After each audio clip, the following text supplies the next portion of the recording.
台北市伫昨下晡过道了后，是着雷公雨是着甲真粗佮真凶，交通嘛受影响。松山机场到昨要暗下6点，有22架飞行机班，1970个旅客受影响。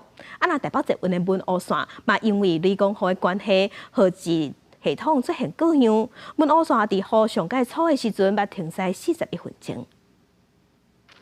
天棚直直涉水，下底还有几若卡桶在渗水。因为午后对流发展紧强，2日下晡中央气象局将对台北、新北2市发布雷公雨即时信息。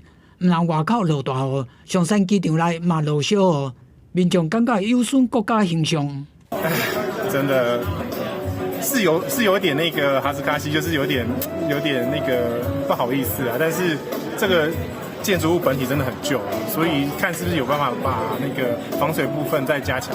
我觉得可能平常就要维修好，下雨的时候才不会就是会有漏水的问题。中英航空原定下晡4点上山飞日本羽田的首航班机，因为雷公雨延误。另外，松山机场停机坪积水，地面作业有暂停13久，有3架班机转港桃园甲台中机场。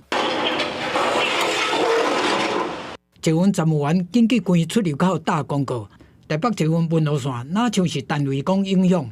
地属号志系统异常，3点32分全线暂停营运，遂启动公车接驳措施，民众被迫改变行程。刚下班，然后刚刚才看到新闻说，因为打雷关系嘛，然后现在没办法做运输。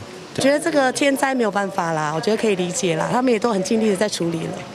交在紧急抢修了，文湖线伫4点13分排除状况，恢复正常营运。